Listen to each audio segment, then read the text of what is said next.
Okay, this is my Planeswalker Progenitus Commander deck. So here's my commander, Progenitus. I picked him just because he's 5 colors and he's awesome, so why not? But the point of this deck is to get as many Planeswalkers out as possible. So of course I've got lots of Planeswalkers in my deck. I've got Elspeth, Sun's Champion. Makes 3 tokens at once. There's a token theme going on in this deck too. So I also have Elspeth Knight Errant. Also makes soldiers, but only one at a time. But her emblem at the end is awesome. And also Elspeth Imperial, because why not have all 3? That's what I say. Also we have a Johnny of the Pride, Color of the Pride. He makes cats for his final. His other abilities aren't really that great in this deck, but I really wanted to have one of Johnny, and he seemed to fit the best, so he got in there. Tamio, who I put in because of her emblem. I also like emblems in the deck, so I have a lot of emblem ones, and I also like Tamio. She's pretty cool. Tezzeret the Seeker. He is in here actually because his first ability is really good because I have a lot of mana rocks. And when you can untap 2 target artifacts, you can get so much mana when they're making, like, you untap Gilded Lotus and you get 3 more mana. So he's pretty awesome. Liliana Vess, also another one where I just wanted a Liliana, and she's not the best one, but she fits the best in the deck. Her ability to search for a card, the second ability, is nice because there's some cards we'll have to search for to get this deck to work. The other ones aren't bad, but really she's only in there for the second ability. So Chandra the Firebrand, she's okay. Also, I like her second ability. You can copy a spell. There's actually only 2 spells in the entire deck, so you'll be copying one of those if you get her. Otherwise, she just pings. She's not amazing, but I wanted a Chandra, so. Garrick. This is a cool Garrick because he can make wolves. He can fight. And then, when he flips over, then you can make 1/1 Death Touch Wolves, which is also cool. Garrick Primal Hunter, which is my favorite Garrick, because he can make beasts at a +1. And also you can get 6/6 worms. Both are cool. And you can also draw cards. So I like all 3 of his abilities. He's one of my favorite Planeswalkers. Ral Zarek is just fun. Plus his ability to tap and untap works with the artifacts I was talking about earlier. And then if you ever get to this final ability, you can get extra turns. You never know how many, so that's fun too. Damir Raid. I want to try and get his emblem out if you can. His first ability is not going to be that useful because there's not a lot of creatures in the deck, but I'd still use it anyway. And his final ability with the emblem with all the different abilities for the creatures is awesome. Vraska. Also, I like the 1/1 Assassins. And her first ability is kind of cool, and her second ability is awesome, so she's pretty cool. Tezzeret, Agent of Bolas. You can use him once we have enough mana, then I can make all my artifacts into 5/5 creatures, which is cool. You can also search for artifacts, and he's pretty decent.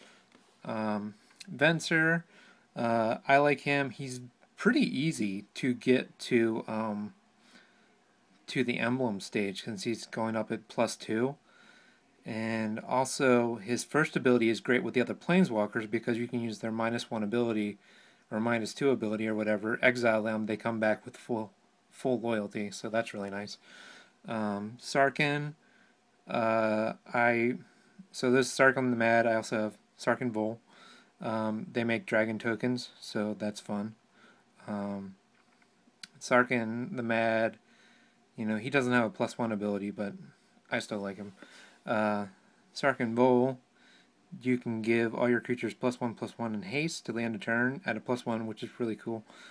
So all the tokens that you make at the beginning of every turn, and then his final ability is just get a bunch of tokens, dragon tokens, which is awesome. So he's awesome. Xenagos, who is a new Planeswalker. You can get mana, which sometimes you definitely need for this deck because you might need a lot of mana for the spells. And also he has a 0 ability that makes satyrs, which is fun. Sorin, also like the tokens, so 1/1 lifelink vampires are fun. Plus, you can stack his emblems. If you get Venser out, you can get a emblem from Sorin and then take him, remove him from the game, put him back. He gets full loyalty again, so that's fun. Nico Bolas, he is pretty much the king of all Planeswalkers. He's pretty awesome, so that is the last Planeswalker that I have for now. I want to get Kiora, the Crashing Wave, because she can make 9/9 tokens, but I don't have her yet. Also have Nevi's Disc, because as you can see it says destroy all artifacts, creatures, and enchantments, but it does not say Planeswalkers. So that's awesome. Plus it's a permanent, which works with the rest of my deck, because that's important, because the only 2 spells that I have in the deck, one is Genesis Wave, so these you can get permanents. So the thing is, you cast this, you just usually search it out, cast it for a lot of mana, get as many Planeswalkers as you put off the top, and it's awesome. So that's the first spell that I use to cheat all the Planeswalkers into play. And then the second one, which is 10 mana, so you need a lot of mana, is Primal Surge. And so you exile the top card of your library. If it's permanent, you can put it into play. So that's why there's only 2 spells in the whole deck, because you want as little spells as possible, because you can just keep doing this over and over and over and over and get everything that you want, and it's pretty awesome. Then we have a couple cards that let me get the spells back. So there's the Archaeomancer, which lets you get an instant or sorcery from the graveyard when it comes into play. Is it Chrononarch, who does the exact same thing. And then also Eternal Witness, which lets you get any card, which is nice. So you don't necessarily have to get your spell back, but you can. So, it's a staple. Then I have a couple search spells. So there's the Runescarred Demon. You can search for a card. He might go away at some point, I don't know, but he's decent. He doesn't exactly fit with the rest of the deck, but he works. And also the Bring of the Black Dawn. You can cast it for 1 of each color, and every upkeep you can search a library for a card. It goes onto the top, so you draw it normally. Twilight Rover, because there's a token theme. He's not really necessary, but it was just one of those. I needed another card. I might take this out to put Kiora in if I get a copy of her. Parallel Lives. Obviously, there's tokens, so you want double the tokens, because why not? Doubling Season, double the tokens, and double the loyalty. Doubling Season is funny because when you play a Planeswalker, if you have Doubling Season, it doubles the loyalty they come in with, but not the loyalty they get from using one of their abilities. So, because using an ability, the loyalty is a payment. I'm not sure exactly why, but so it doubles when they come in, but not when you use their abilities. Also, there's proliferate cards. So you have Inexorable Tide, proliferate every time you cast a spell. Contagion Engine, you can proliferate, then proliferate again. Contagion class, the smaller version, just one proliferate. Then we have some mana rocks. So we have signets.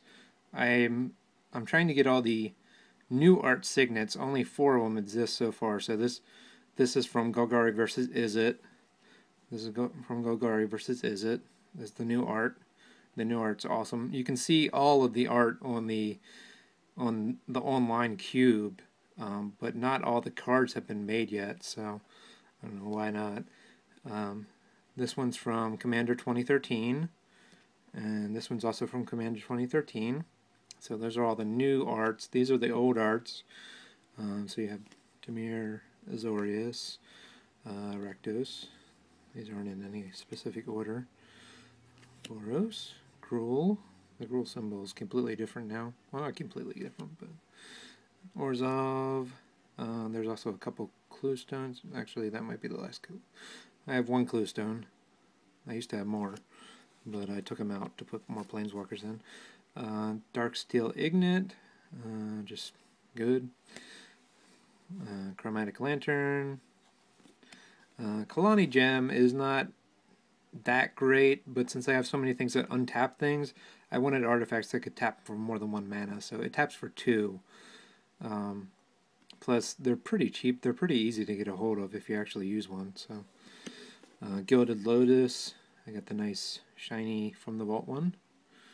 Ooh, so shiny. Dreamstone Hedron. It's good because you can tap for 3 mana, or you can attack and draw 3 cards, which is nice. You know. Paradise Plume. I like it because you can choose a color and just be like, well, everybody's playing blue, I'm going to choose blue, and then I can gain life. So. Coalition Relic, which is just awesome. Also, when you combine it with Voltaic Key, because you tap it, put a charge counter on it, untap it, put another charge counter on it. It's pretty awesome. Voltaic Key.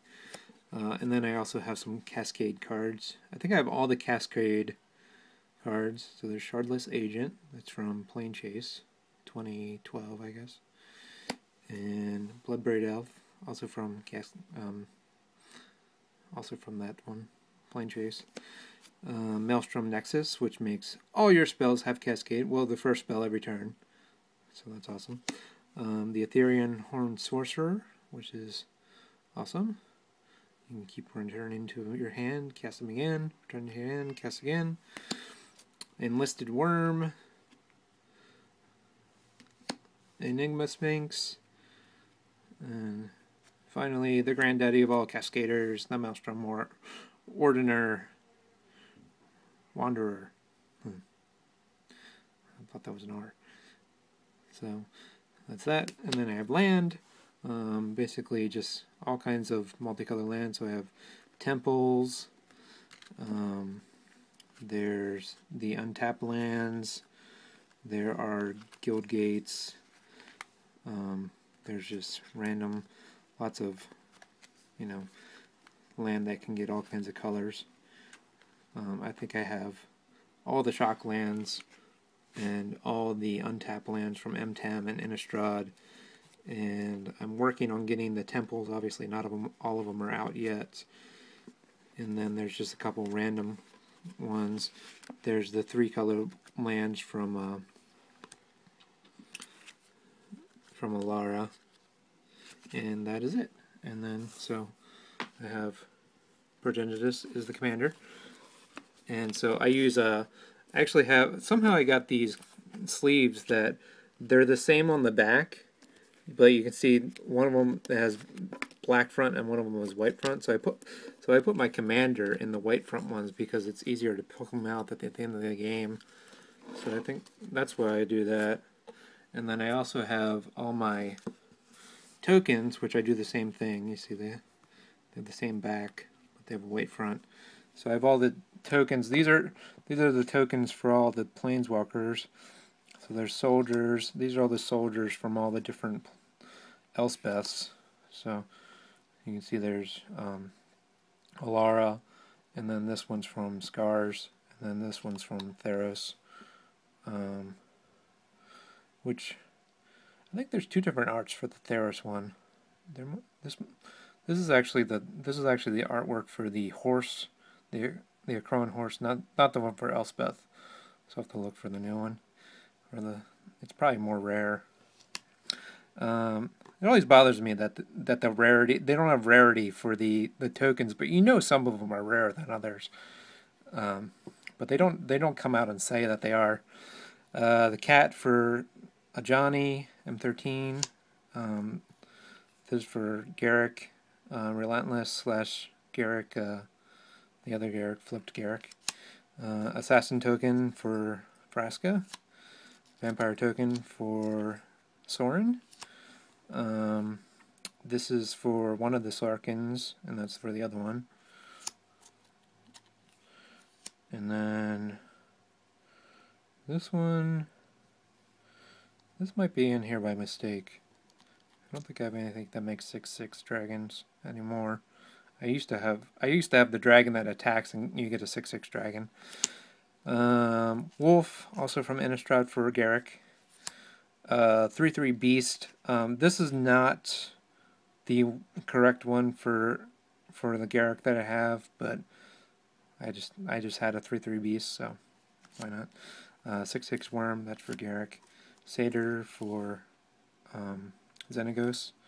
And then I have emblems. So there's Domri's emblem. Sorin. Original Elspeth. Knight Errant. New Elspeth. +2/+2 in flying. Tamio. And finally Venser. So those are fun. The Venser one is actually from the, you can see it's from Koth versus Venser, because at the time the emblems didn't exist yet. But I have the original Venser from Scars. You can see the artwork's different. So, but all the other ones are right. Okay, so thanks for watching.